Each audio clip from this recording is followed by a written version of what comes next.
deixa eu mostrar uma imagem, é de uma padaria famosa aqui em São Paulo, Padaria Real, que fica, lembra que eu disse, o comandante Juan está indo para lá, mas a nossa equipe por terra localizou com mais rapidez. Olha aqui, o Juan teve que abastecer o helicóptero, aí a gente chegou, repara. Essa é a padaria, lembra que eu falei que um imóvel, o teto tinha desabado? Realmente desabou, atingiu vários carros. Vai mostrando as imagens, vai andando com a câmera. Olha aí, você vai vendo, ó. Quer ver? O Juan acabou de chegar, ó. Dá de cima, Juan.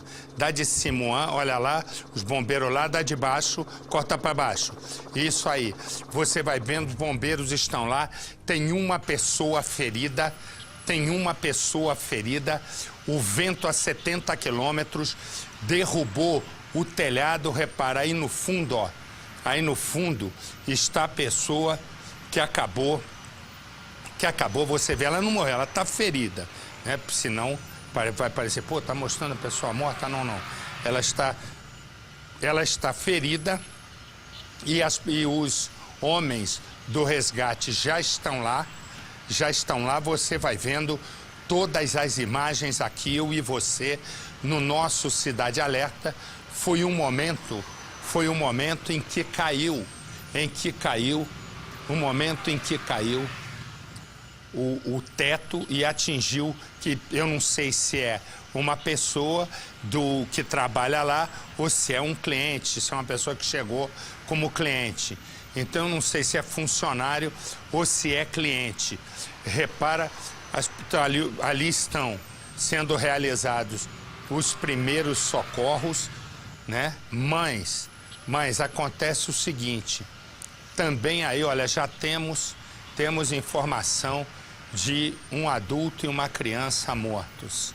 Então você vai vendo, nós temos a informação de um adulto e uma criança mortos. Você vai vendo a imagem de cima, o nosso comandante Juan pode confirmar a informação, Juan.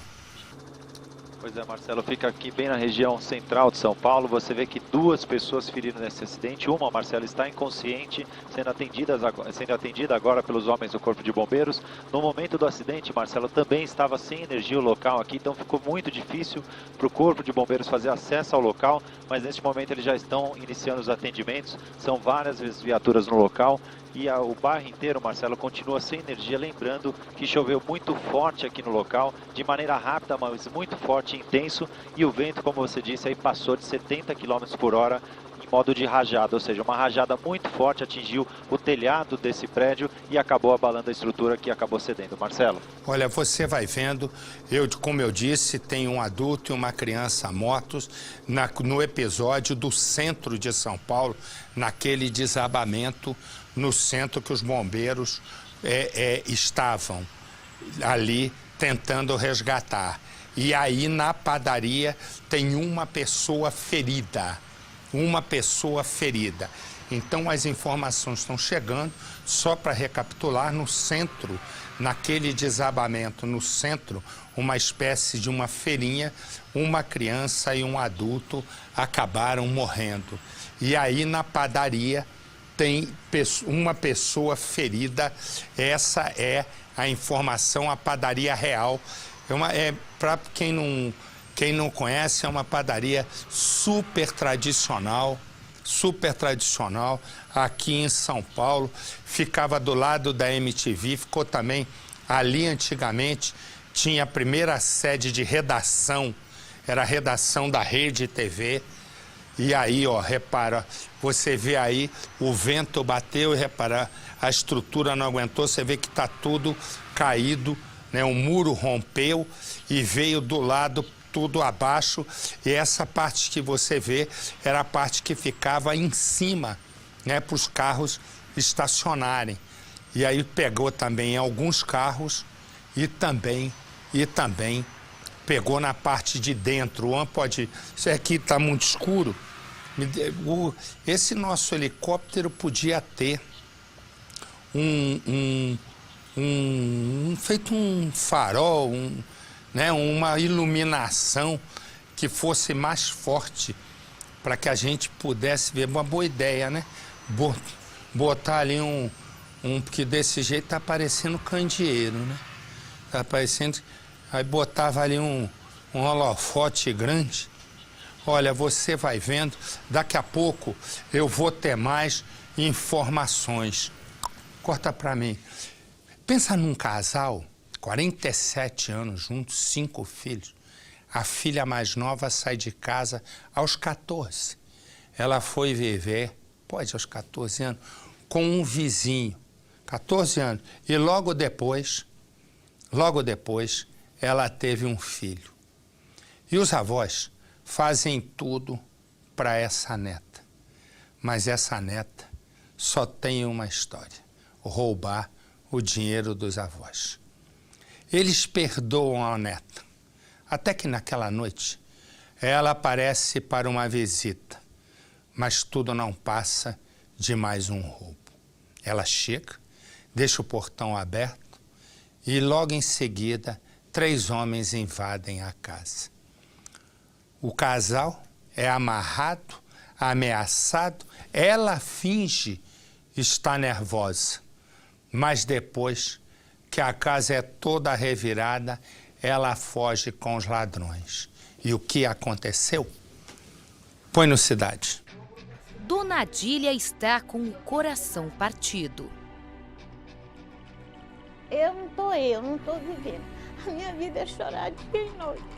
Porque quando é com estranho, tudo bem, você releva mais o sangue, gente.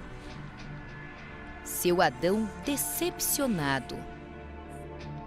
Agora não tem mais graça nada, não tem mais jeito de fazer nada. O casal, que está junto há 47 anos, foi vítima de um assalto violento. E para doer ainda mais, foi a própria neta que arquitetou o crime. Não se engane com esta jovem bonita. Larissa, de 20 anos, é uma ladra. Dona Adília tem 70 anos, já venceu um câncer e hoje sofre com vários problemas nas articulações. Mesmo assim, se esforça para vender roupas de crochê na feira, 2 vezes por semana. Seu Adão tem 72 anos e é surdo.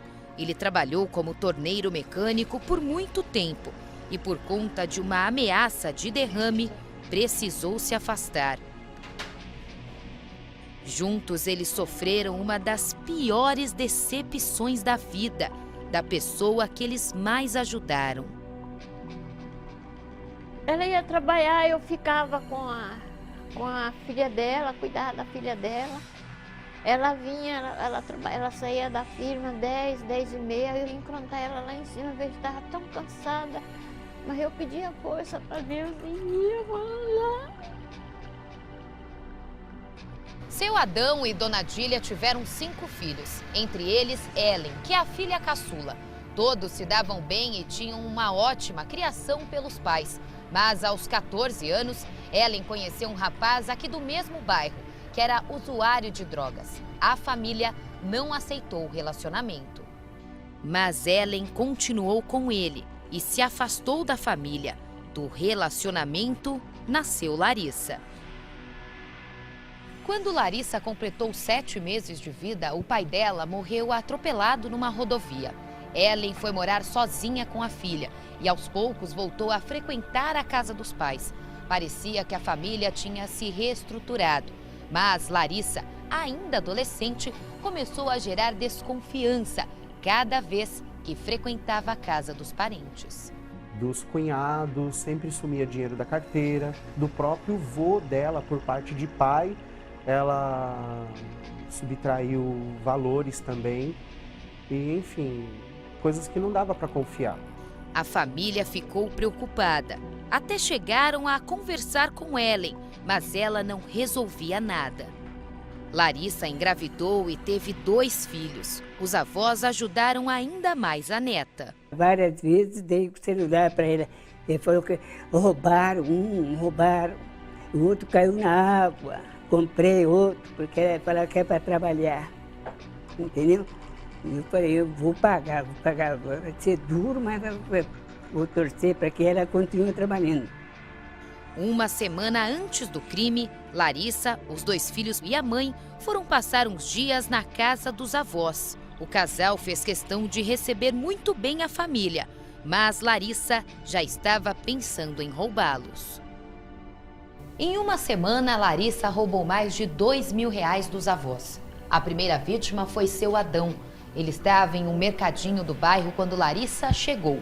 Disse que precisava ir ao posto de saúde e, distraindo o avô, pegou o cartão bancário e fez o saque. Depois devolveu e seu Adão nem percebeu.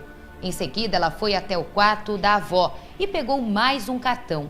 Novamente, roubou o dinheiro. Quando minha mãe foi ver a conta, tinha R$1 na conta dela.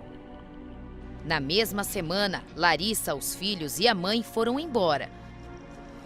Mas, ao passar por este portão, Larissa pretendia voltar para roubar novamente os avós. No dia do crime, seu Adão e Dona Adília foram ao enterro da irmã dele. Era um dia muito triste. Na volta, o filho deixou o casal por volta das 5 da tarde. Dona Adília foi até o quarto para descansar e seu Adão ficou na sala, exatamente neste sofá. A família instalou na parede esta lâmpada, pois cada vez que a campainha toca, a lâmpada acende e seu Adão vai atender. Naquele dia, a campainha tocou. Era Larissa.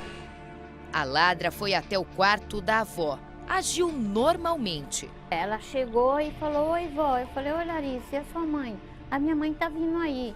Eu deixei o portão encostado para minha mãe entrar. Quando ela acabou de fechar a boca, quem entrou foi os 3. Larissa desceu as escadas e veio até o quintal. Ela trancou o cachorro no terraço e de lá ligou para os criminosos. Depois voltou para o quarto da avó. Seu Adão continuou na sala, esperando a filha chegar. Mas, na verdade, foram os criminosos que apareceram. 2 homens e uma mulher. Eles começaram a amarrar o aposentado, que a todo momento pedia calma. Por favor, não venha com violência. Eu falei para ele: farei violência, venha com calma.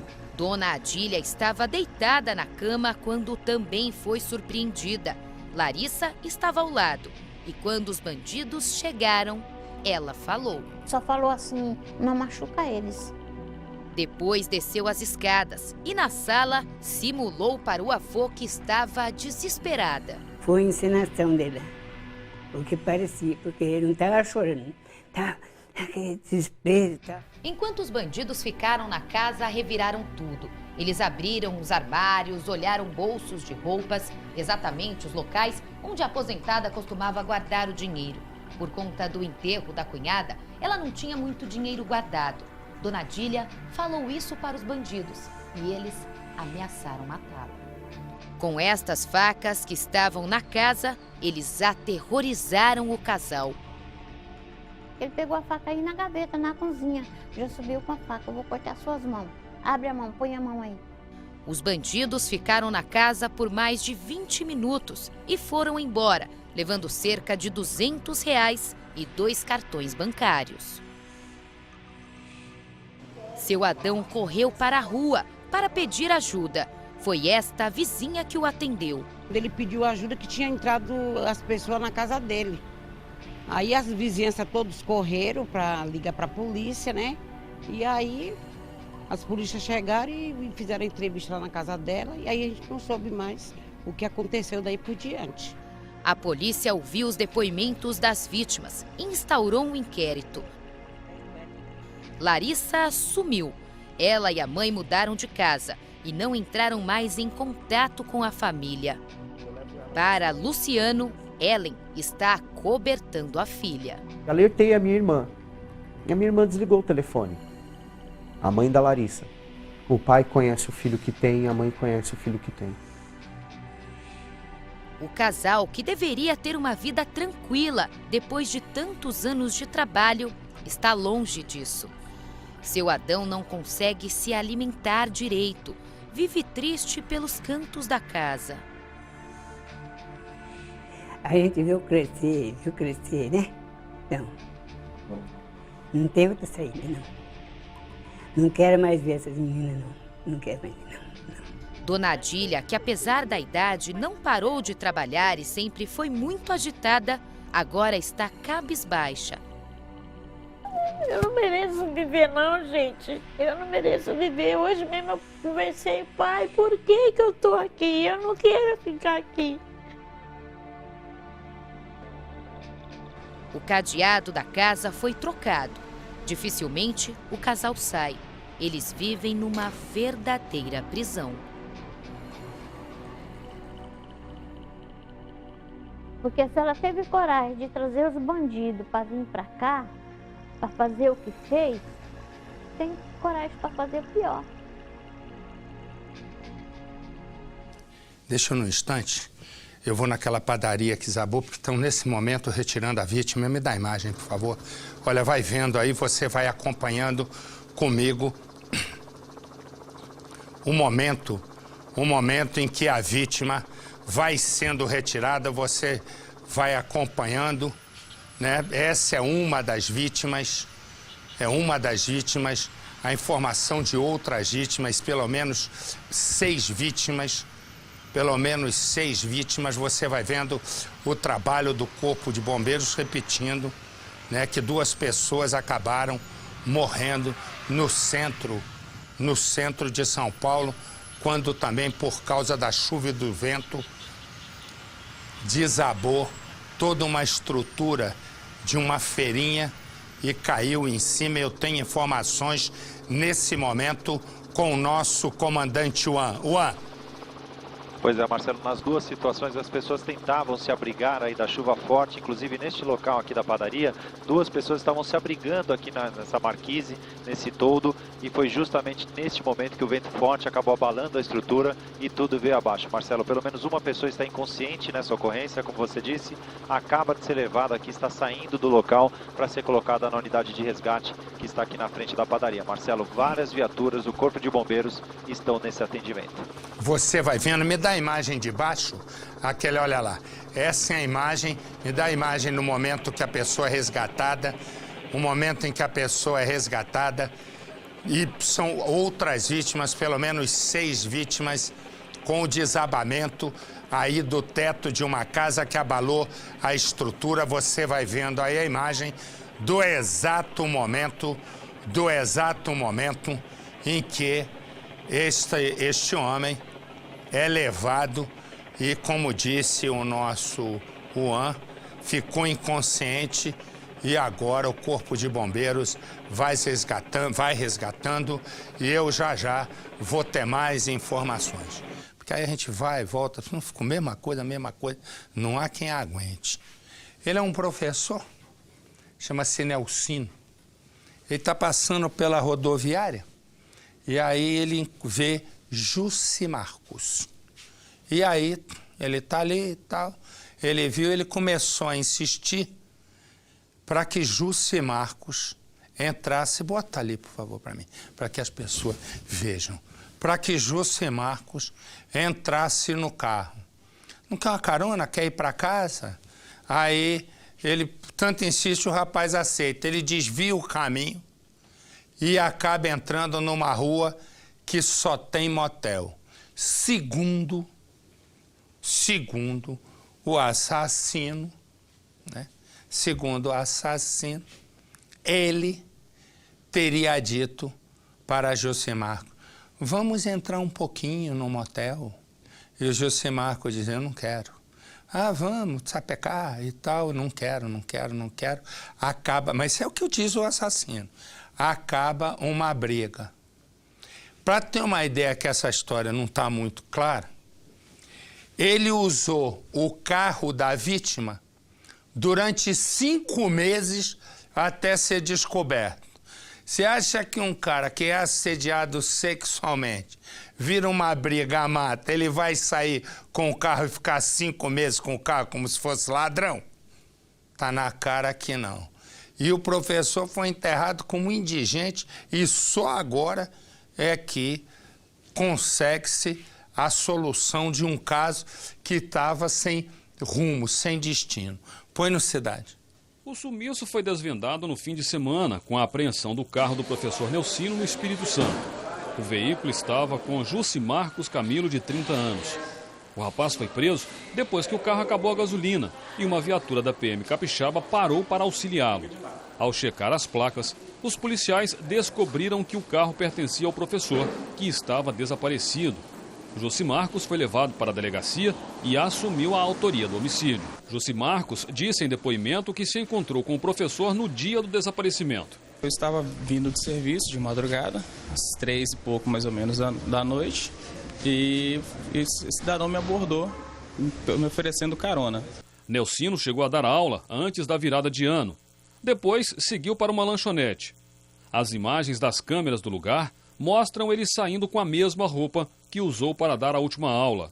Uma blusa rosa e uma calça jeans. Foi a última imagem dele ainda vivo. Depois de sair da lanchonete, o professor Nelcino caminhou até a rodoviária, que fica aqui do outro lado da avenida. Aqui, ele teria oferecido carona para Jussi Marcos, que tinha acabado de sair do trabalho e seguia para casa. No depoimento, Jussi Marcos disse à polícia que negou, na primeira intervenção, a ajuda do professor Nelcino. Só que o professor Nelcino teria insistido e dito que os dois iriam seguir o mesmo caminho. Por isso, numa segunda intervenção, Jussi Marcos então aceitou a carona. O problema é que, em vez dos dois seguirem para o mesmo caminho, o professor Nelcino teria levado Jussi Marcos para o motel. Em depoimento, Jussi Marcos disse que aceitou a carona porque já era tarde e precisava chegar à casa da família antes da virada de ano, mas que o professor não ouvia o que ele pedia. 10 minutos depois de sair do centro da cidade, o professor Nelcino chegou a esta avenida, que é bem perto da saída de Governador Valadares. Aqui tem muitos motéis. Por isso, Jussi Marcos teria ficado insatisfeito e pedido ao professor para retornar para o centro da cidade, onde ele pegaria um ônibus para voltar para casa. Os dois começaram a discutir, entraram em luta corporal. Jussi Marcos acabou espancando o professor, que desmaiou. O corpo foi colocado na poltrona de trás do próprio veículo. Logo depois, Jussi Marcos pegou o carro do professor, chegou até a BR-116, a BR-381 e seguiu para o Espírito Santo. Horas depois, durante a madrugada, Jussi Marcos chegou ao Espírito Santo e abandonou o corpo. O corpo do professor Nelcino foi encontrado na cidade de Nova Venécia, no Espírito Santo, a mais ou menos 250 quilômetros aqui de Governador Valadares. O corpo estava em um terreno como esse daqui, um lixão abandonado. E como estava sem documento, seminu, só de cueca, as pessoas não sabiam de quem se tratava. E aí, no mês de março, o corpo acabou sendo enterrado como indigente. Depois de matar o professor, Jussi Marcos ficou usando o carro por quase 5 meses. Nesse período, chegou a ser parado em uma blitz e se envolveu em um acidente. Mesmo usando um veículo com impedimentos na justiça, Jussi Marcos conseguiu enganar os policiais. Depois desse acidente, foi quando fui parado por uma viatura.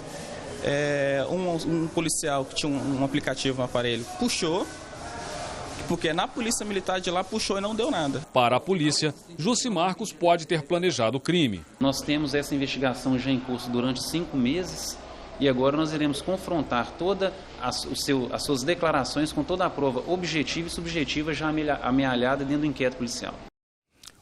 PC, Faraó, deixa eu te falar uma coisa. Matou por uma discussão de sapeca. E vai ficar 5 meses com o carro? Você vê como é muito falha a integração das polícias no Brasil, não é, Marcelo? Que ele saiu de um lugar, foi para outro estado, jogou o corpo, chegou a ser atendido pela polícia, mas ninguém olhou as placas para ver que tinha um caráter geral. Não. Todo mundo sabe, né? Ninguém olhou o óbvio. E só para traduzir o Faraó, porque ele acha que está no Copom da PM, caráter geral é quando há um alerta geral em todo o país. E entre as polícias, como isso não está sincronizado, o cara muda. A maior dificuldade que existe é quando se pega um corpo e se joga em outro estado. Como os estados não se comunicam, adeus. Não há, na verdade, isso é que é o mais impressionante, não há um banco de dados nacional. né? Se quando há, é defasado. Esse é o problema. O farol é da PM, cabo da PM, caráter geral. Quando eu falo, ninguém acredita.